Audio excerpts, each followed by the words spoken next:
Bentar lagi, sekitar 10 atau 15 menit lagi, salah satu di antara mereka akan datang ke kamar ini untuk memastikan bahwa saya masih duduk di bangku ini untuk membaca. Tetapi sebelum hal itu terjadi, izinkan saya berbagi cerita kepada hadirin, baik yang menyaksikan langsung penderitaan saya di kamar ini atau hanya melalui Zoom.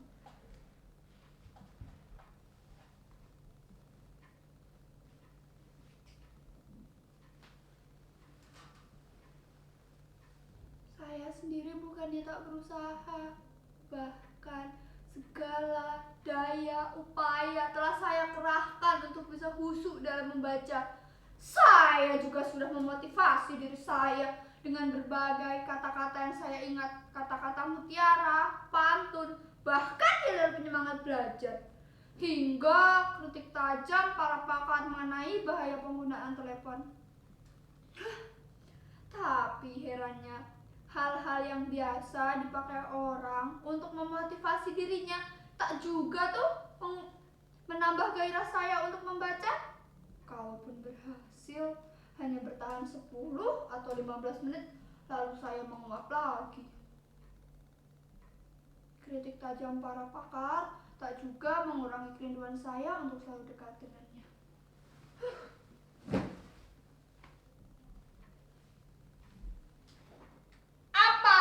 Apa saudara tak yakin bahwa saya sedang menderita? Apa tidak terlihat beban derita itu dari wajah saya, dari sorot mata saya ini, dari getar sawara saya ini? Ini bukan acting seperti pertunjukan monolog anak SMA lainnya loh. Ini real nyata. Bahkan jika penderitaan saya tuangkan ke dalam sebuah puisi, saya kira saudara tidak akan kuat membaca tanpa menitikkan air mata. Kalau saja mengubah diri serenyah ceramah nada teguh, mungkin saya tidak akan begini.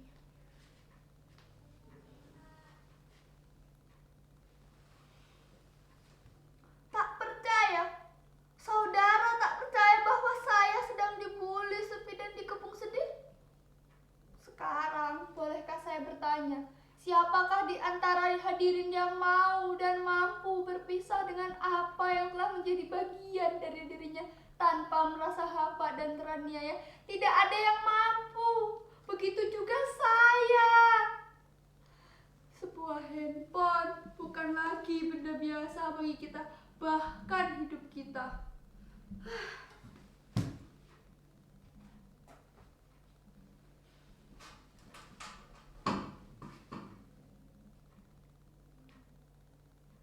Bayangkan, sejak kecil ia selalu ada di dekat kita, menemani kita, dikala semua orang tidak punya waktu luang dan malas meladeni kita yang masih kanak-kanak dan belum bernilai guna.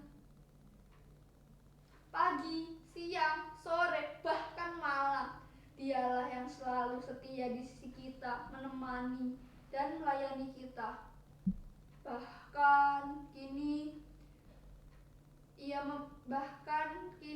ia telah menyimpan nama kita di dalam memorinya. Kita juga telah memiliki paspor dan kunci untuk membukanya. Bukankah itu suatu simbiosis yang sangat romantis, bukan?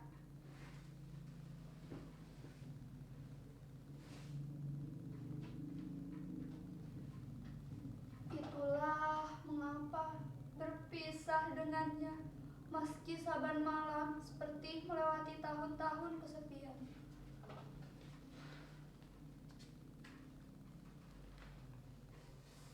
Oh handphoneku, betapa berat jalan yang harus kutempuh untuk kembali bersamamu.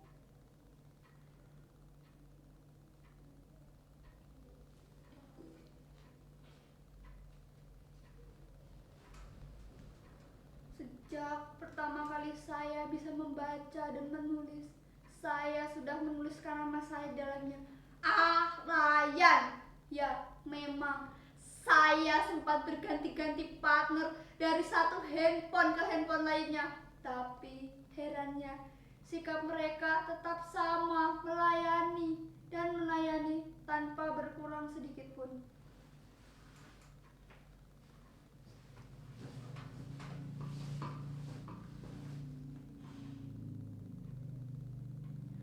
Coba kalian bandingkan kesetiaan dan konsistensi mereka dengan sama kita.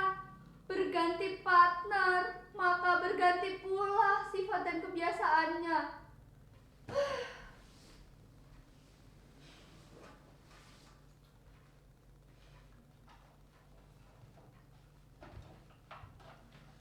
Apalagi pergantian pemimpin. Bisa semakin baik atau malah semakin anjlok mutunya.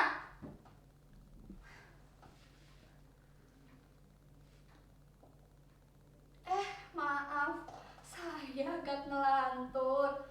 Maklum, orang kalau lagi diterkam sepi dan rindu suka melayang kemana-mana pikirannya.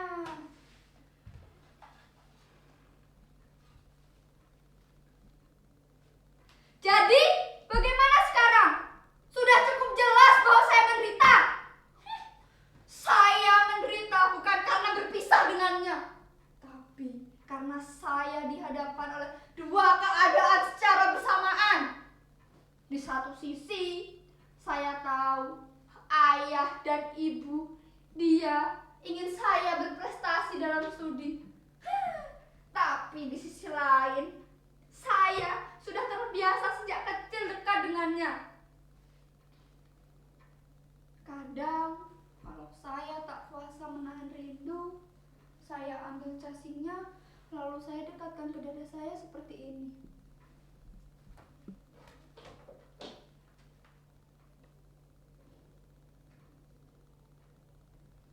Kadang, terkenang pula saat-saat dramatis kami ketika ia menjadi lemah dan kritis. Dan saya dengan panik mencari tempat untuk menambah energinya.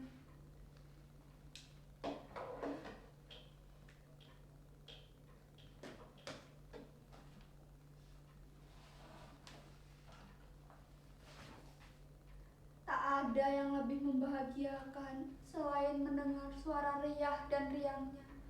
Bertamasya kemanapun saya ingin mengunjungi situs-situs, menikmati menu lezat yang ditawarkan. Bahkan kini ia memiliki sarana yang memudahkan kita untuk memperoleh informasi dengan cepat dan akurat, tanpa kita harus menunggu lebih lama. Bagaimana saya bisa membaca buku-buku itu, sedangkan sekarang kita hidup di zaman di mana yang bergantung dengan kecepatan.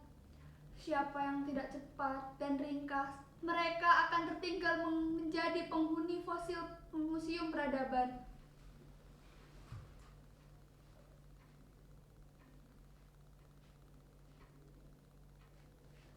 Saya sebenarnya dulu sudah tidak terlalu bergantung padanya. Tapi saat saya memergoki ayah dan ibu sedang asik dengan handphonenya masing-masing, saya merasa dikhianati. Sejak saat itulah kemampuan saya untuk berpisah dengannya semakin menurun. Dan sekarang dia ada di kepala saya, menjadi detak dalam jantung saya. Saya sudah teramat dalam mencintainya.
yang harus kutempuh.